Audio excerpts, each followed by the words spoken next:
Oi gente, tudo bem? O meu nome é Esther Velasquez e sejam bem-vindos ao canal Matemateca. No vídeo de hoje a gente vai continuar aqui no curso de sinais e sistemas e a gente vai falar sobre sinais periódicos de tempo discreto, tá bom?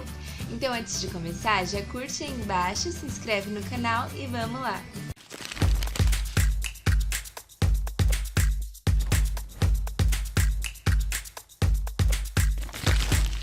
Gente, para a gente revisar aqui o conceito de período, vamos imaginar que você está montando o plano alimentar, o que você vai comer em cada dia, e o seu plano de almoços ficou assim, ó.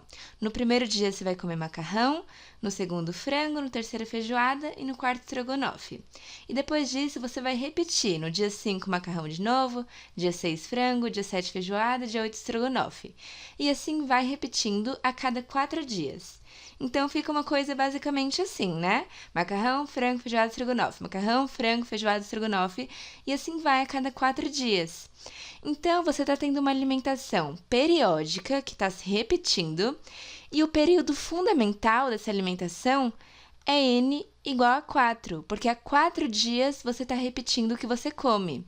Então, você pode falar que se você pegar o seu alimento no primeiro dia, ele vai ser o seu alimento no primeiro mais 4 dias, ou seja, o seu alimento no dia 5. E realmente, né, o alimento do dia 1 é igual ao alimento do dia 5. Mesma coisa se você pegar seu alimento do dia 3, que vai ser igual o seu alimento de 3 mais 4. E realmente, seu alimento do dia 3 é igual ao seu alimento do dia 7, né? Então, para cada dia aqui, se você somar 4 dias, você vai parar no mesmo alimento. Então, dia 2, soma 4 dias, para no mesmo alimento. Dia 4, soma 4 dias, para no mesmo alimento. Então, realmente é uma alimentação periódica com período 4, certo?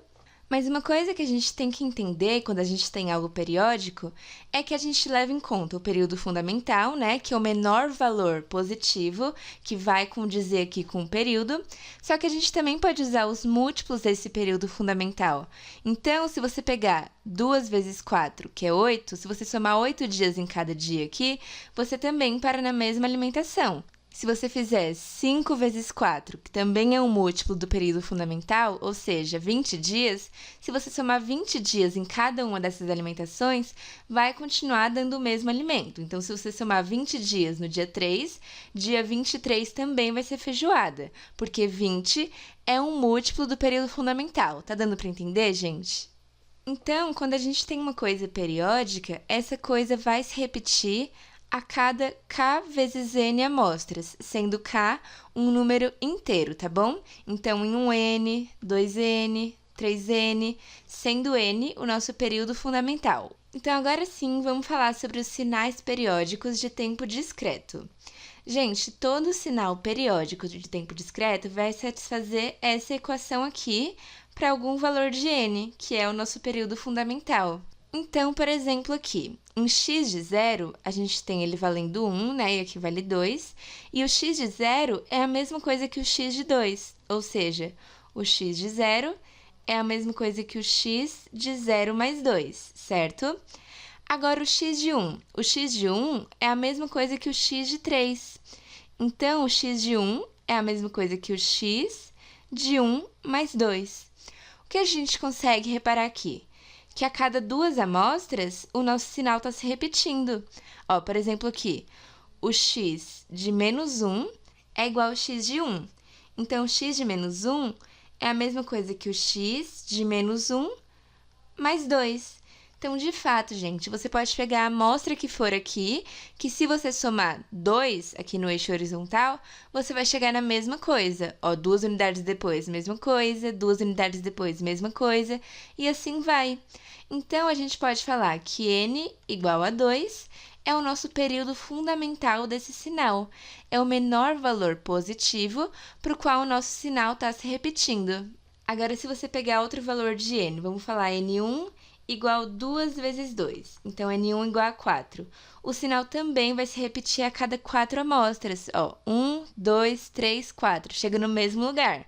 Aqui também, 1, 2, 3, 4. Chega no mesmo lugar. Então, para todos os múltiplos do nosso período fundamental, o sinal também se repete, tá bom, gente? Então, nesse caso aqui, tanto visualmente falando quanto algebricamente, a gente consegue perceber que n igual a 2 é o nosso período fundamental e que outros períodos que a gente também pode usar são 4, 6, 8, 10, 12, todos os múltiplos de 2, tá bom? Agora, gente, se a gente tiver um sinal nesse estilo aqui, ó, sempre valendo 1, para qualquer valor de n, esse sinal vale 1. Qual é o período fundamental desse sinal aqui? A cada quantas amostras ele está se repetindo? Uma, né, gente? A cada uma amostra, a gente tem a mesma coisa que a gente tinha na amostra anterior. Então, o período fundamental aqui é 1, só que a gente também pode usar n igual a 2, 3, 4, 5, porque a cada 5 amostras, a cada 10 amostras, a cada 15 amostras, a gente tem a mesma coisa, já que isso aqui é um sinal constante, né? Vale sempre 1. Esse sinal aqui, gente, por outro lado, não vai ser periódico, porque não existe nenhum valor de n que cumpra com essa equação aqui. Você pode pegar n igual a 1, 2, 3, nenhum valor de n está cumprindo com a periodicidade aqui, tá bom? Então, se a gente for reparar aqui, para n maior que 0, a gente tem uma coisa meio amortecida, né? Ele vai diminuindo cada vez mais. E isso não é periódico, tá bom, gente? Cada vez ele é menor aqui e cada vez ele é menor aqui. Então, ele não está se repetindo. Mas, gente, na maioria dos exercícios aqui de sinais e sistemas, a gente vai ter que encontrar o período fundamental ou a frequência fundamental a partir de exponenciais complexas. Mas antes de a gente entender como que a gente faz isso, vamos analisar exatamente o que é a exponencial complexa, como ela se comporta de acordo com a frequência, o período. Então, aqui a gente tem o x de n, que é essa exponencial complexa, Euler elevado a j ômega 0 vezes n, sendo que esse ômega 0 aqui, como a gente viu em aulas anteriores, é a frequência aqui da exponencial, certo? E aí eu te pergunto, quando a gente tem uma exponencial complexa de tempo discreto, é verdade que quanto mais a gente aumenta o valor de ômega 0, mais esse sinal vai oscilar, considerando que ômega 0 é uma medida de frequência? Então, eu quero saber, se a gente pegar ômega 0 igual 32π, o sinal vai oscilar mais do que quando a gente tem ômega 0 igual 2π? Então, quanto mais a gente aumenta, mais ele vai oscilar? Não, gente. Isso é verdade quando a gente tem uma exponencial complexa de tempo contínuo, ou seja, Euler elevado a j ômega 0 vezes t, considerando todos os valores reais aqui em t. Agora, quando a gente trabalha em tempo discreto, que a gente só considera valores inteiros no n, né? Quanto mais a gente aumenta o ômega 0, isso não significa que o sinal vai oscilar mais. Então, como que funciona aqui no tempo discreto? Quando a gente aumenta o ômega 0 de 0 até π, a gente vai aumentando nesse sentido, realmente o sinal vai oscilando cada vez mais rápido, sendo que em π é quando ele tem a máxima frequência, então π representa a frequência mais alta de uma exponencial complexa. Agora, quando a gente sai do π e vai até o 2π, essa frequência vai diminuindo, gente. Então, aqui está a frequência mais alta, e quando chega em 2π, volta a uma frequência baixa, igual a gente tinha lá em 0, tá bom? E aí, isso vai se repetindo, de 2π até 3π, vai aumentando a frequência. Aí, de 3π até 4π, vai diminuindo de novo. Então, gente, conforme a gente aumenta o valor de ômega 0, isso não significa que o nosso sinal vai oscilar mais rápido, tá bom? Então, gente, só para a gente conseguir visualizar melhor as frequências que podem estar na nossa exponencial complexa de tempo discreto, vamos analisar aqui quando a gente tem ômega 0 igual a π. A gente viu aqui atrás que quando o ômega 0 vale π, é quando a gente tem uma frequência muito alta, certo? Vamos ver por que que isso é verdade. Isso aqui é a mesma coisa que Euler elevado a jπ e tudo isso elevado a n. Agora, vamos expandir o que a gente tem aqui dentro do parênteses usando a fórmula de Euler, tá bom? A gente vai ter o cosseno de π mais j vezes o seno de π. Isso aqui usando a fórmula de Euler. E tudo isso elevado a n. O cosseno de π é menos 1 e o seno de π é 0. Então, menos 1 mais 0j elevado a n. Isso aqui, por fim, fica menos 1 elevado a n, que isso aqui corta, né? Gente, menos 1 elevado a n. O que é esse sinal se a gente for ver aqui visualmente? Para n igual a zero, a gente tem menos 1 elevado a zero, que dá 1. Então, para n igual a zero, a gente está aqui em 1. Para n igual a 1, a gente tem menos 1 elevado a 1, que dá menos 1. Então, para n igual a 1, a gente vem aqui para baixo. Para n igual a 2, menos 1 ao quadrado é 1. Para n igual a 3, a gente vai para o menos 1 de novo. Para n igual a 4, menos 1 elevado a 4 é 1. Então, olha só o que está acontecendo aqui, gente. Esse sinal vai para cima, para baixo, para cima, para baixo. Ele fica se repetindo, sendo que ele está sempre oscilando de forma muito rápida. A cada uma amostra, ele já muda drasticamente aqui, lá para baixo. Então, esse sinal vai ter sempre esse comportamento, cima, baixo, cima, baixo, cima, baixo. Então, ele tem uma frequência muito alta e a gente consegue comprovar aqui que realmente, então, quando ômega zero é igual a π, a gente tem uma frequência de oscilação muito alta no nosso sinal. E isso vai ser a mesma coisa para ômega zero igual a 3π, para 5π, 7π, para todo múltiplo ímpar de π, tá bom? Agora, vamos dar uma olhada nesse sinal aqui de baixo. Euler elevado a j, ômega zero mais 2π vezes n. O que a gente está fazendo aqui? A gente está somando 2π na nossa frequência inicial para a gente ver o que acontece.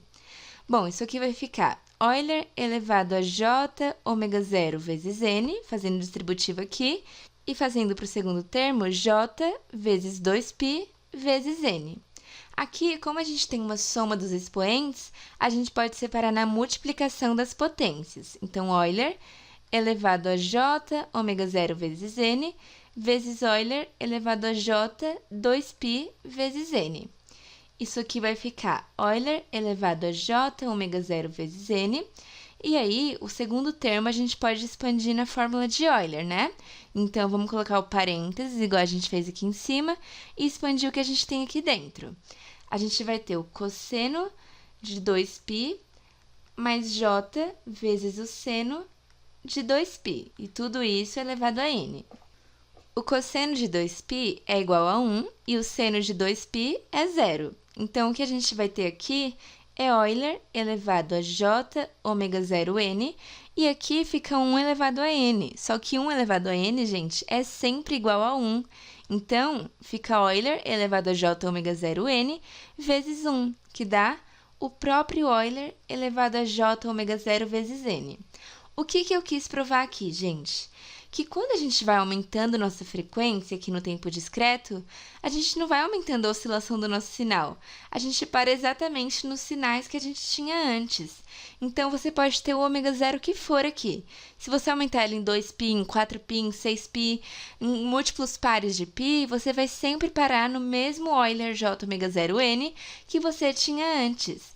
Então, aqui no tempo discreto, a gente não pode falar que quando a gente tem ômega zero igual a 40π, o sinal vai oscilar mais do que quando a gente tem 2π. Porque ele vai se repetindo, a frequência vai ficando o mesmo comportamento conforme a gente vai aumentando, beleza? Então, agora que a gente estudou melhor sobre as exponenciais complexas, o comportamento do ômega zero, vamos estudar como a gente vê se uma exponencial complexa é periódica.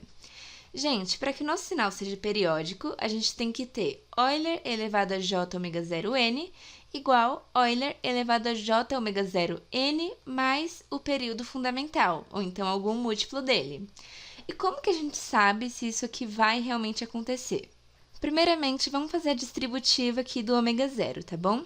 A gente vai ter Euler elevado a j ômega zero n igual Euler elevado a j ômega zero n vezes Euler elevado a j ômega zero vezes o n maiúsculo. Passando esse termo aqui para o outro lado dividindo, a gente tem Euler elevado a j ômega zero vezes o n maiúsculo igual a 1. Só que 1, gente, é a mesma coisa que Euler elevado a j vezes 2πn, não é? Se você for olhar aqui atrás, a gente expandiu o Euler elevado a j 2π e isso dá 1. Então, aqui a gente está só escrevendo 1 no formato de exponencial. Então, Euler elevado a j ômega zero vezes n igual a Euler elevado a j 2πn. Aqui, como as bases são iguais e a gente tem uma igualdade, então os expoentes têm que ser iguais. Então, J ômega 0n igual J 2πn. Cortando o J de um lado e de outro, a gente tem que ômega 0 vezes o n, que é o período, tem que ser igual a 2π vezes n. O que isso quer dizer? Que ômega 0 vezes n tem que ser um múltiplo de 2π. Ou seja, para o sinal ser periódico, tem que existir algum valor de m inteiro, tal que ômega 0 vezes n seja igual a 2π vezes m. Então, tem que existir essa relação aqui para que o ômega 0 consista em um sinal periódico, beleza, gente? Então, o ômega 0 sobre 2π tem que ser um valor racional, ou seja, um valor que possa ser escrito no formato de uma divisão, de uma fração. E o mesmo vai valer para sequências senoidais, tá bom, gente? Se você tiver o cosseno de ômega 0 vezes n, você vai analisar esse ômega 0 da mesma forma que a gente está mostrando aqui. Então, vamos ver um exemplo. Se você tem o sinal senoidal x de n, que é o cosseno de 7π sobre 15 vezes n. Como a gente sabe se esse sinal é um sinal periódico?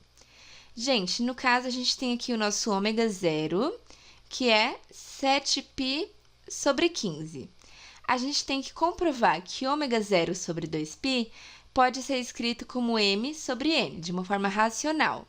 Então, 7π sobre 15 dividido por 2π vai ser igual a m sobre n.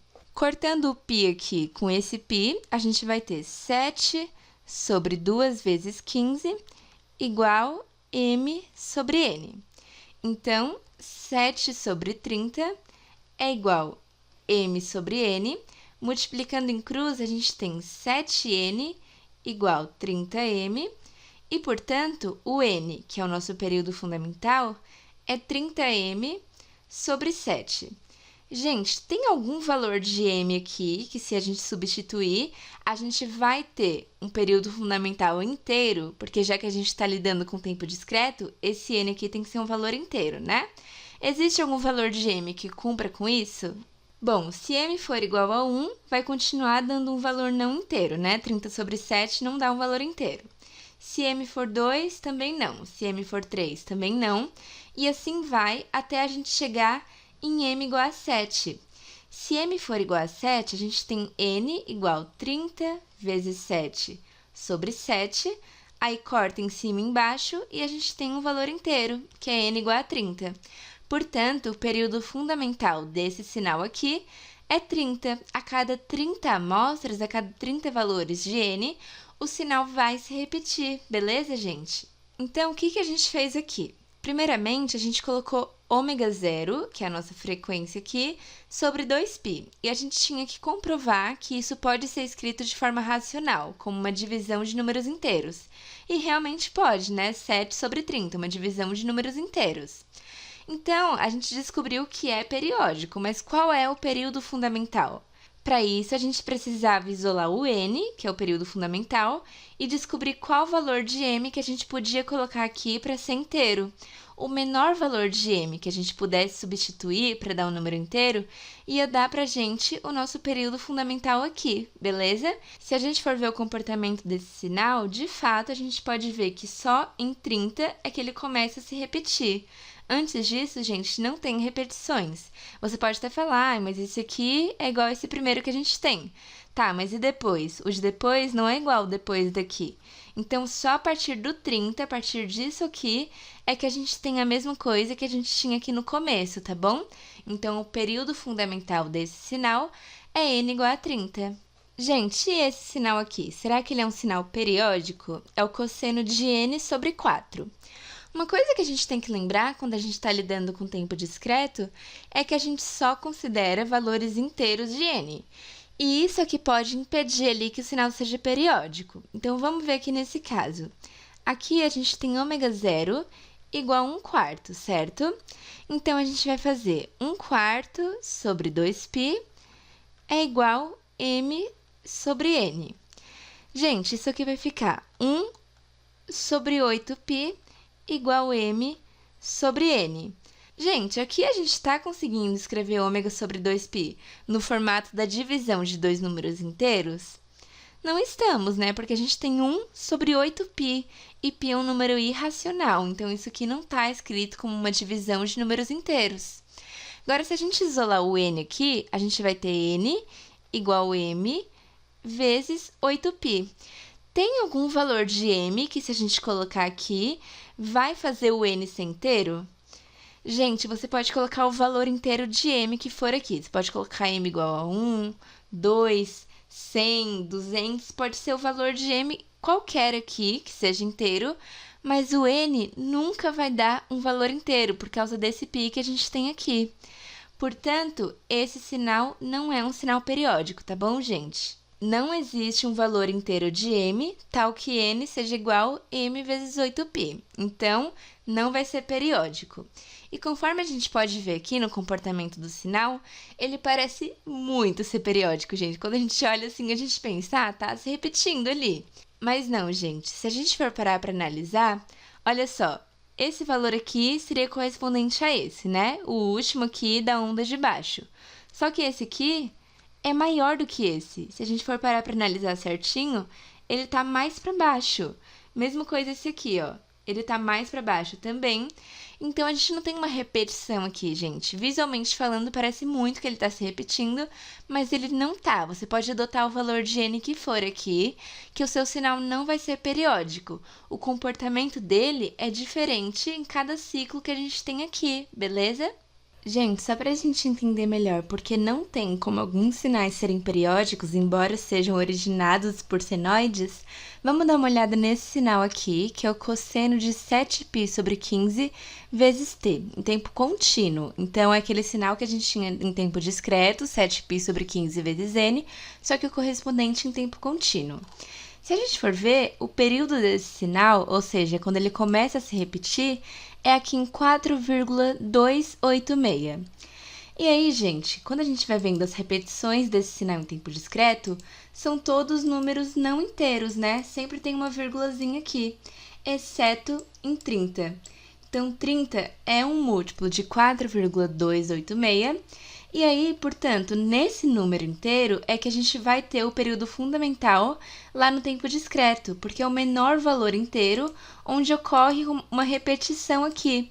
Todos os anteriores são sempre números com vírgula. Agora, se a gente olhar o cosseno de t sobre 6, então o correspondente do cosseno de n sobre 6 em tempo contínuo, aqui a gente tem o período valendo 12π.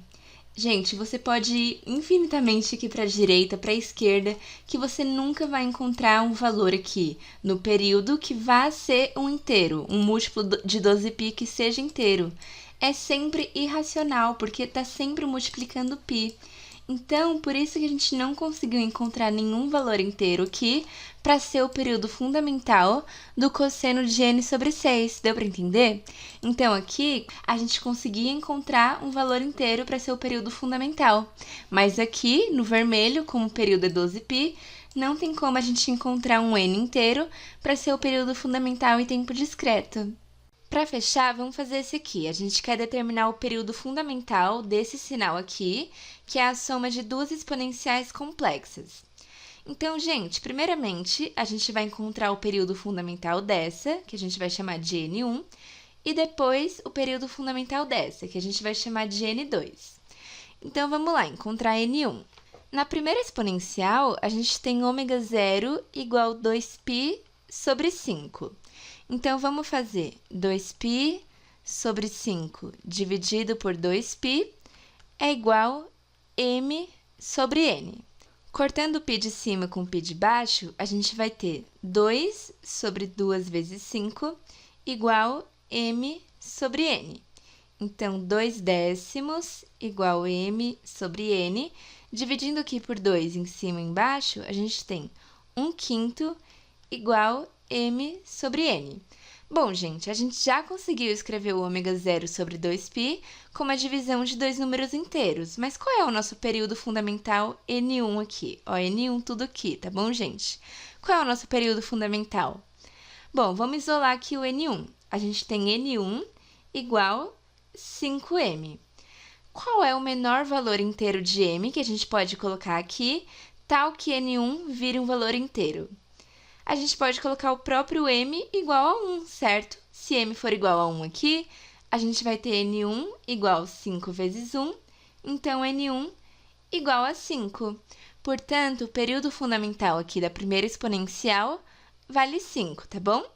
Agora vamos para o n2. No n2, aqui na segunda exponencial, a gente tem ômega zero igual a 3π sobre 7. Então, vamos fazer 3π sobre 7 dividido por 2π igual a m sobre n. Cortando π em cima e embaixo, a gente tem 3 sobre 7 vezes 2 igual a m sobre n. Então, 3 sobre 14 igual a m sobre n, n2 aqui, né? E agora que a gente escreveu o nosso ômega zero sobre 2π como a divisão de números inteiros, a gente quer encontrar o nosso n2. Então, vamos isolar ele aqui, tá bom? A gente tem 3n2, multiplicando em cruz, igual 14m. Então, n2 igual 14m sobre 3. Qual é o menor valor inteiro de m que a gente pode colocar aqui, tal que n2 seja um valor inteiro? Bom, se a gente colocar m igual a 1, não vai dar inteiro, que fica 14 terços. M igual a 2 também não dá, porque vai ficar 28 terços, e 28 terços também não é um valor inteiro. Agora, para m igual a 3, vai cortar o 3 em cima e embaixo, e a gente vai ter um inteiro. Então, a gente vai ter n2 igual 14 vezes 3 sobre 3, que dá 14. Então, o período fundamental da segunda exponencial é 14, tá bom, gente? Beleza, a gente já encontrou o período fundamental de cada uma das exponenciais, mas agora a gente quer encontrar do sinal como um todo. E o sinal é a soma dessas duas exponenciais. Então, qual vai ser o nosso período fundamental total do x de n inteiro? Bom, vai ser o primeiro valor onde as duas exponenciais vão se repetir. Então, a primeira exponencial se repete em 5, em 10, em 15, 20, por aí vai. E a segunda exponencial se repete em 14, em 28, em 42 e por aí vai. Agora, como a gente sabe qual é o primeiro valor onde as duas se repetem ao mesmo tempo? Alguma sugestão? Vai ser o nosso famoso MMC, gente. Então, quando a gente encontra o menor múltiplo comum dos dois períodos, a gente vai estar encontrando o menor valor onde as duas exponenciais se repetem. Então, vamos fazer o MMC entre 5 e 14. O primeiro primo que a gente tem é 2, então fica 5 aqui e 7 aqui. Depois 5, aí fica 1 aqui e 7 aqui. E depois 7, que fica 1 nos dois. Então, nosso MMC é 2 vezes 5 vezes 7, que dá 70. Então, é a própria multiplicação de 5 vezes 14 aqui no caso, né? E vai ser o primeiro valor onde as duas vão se repetir.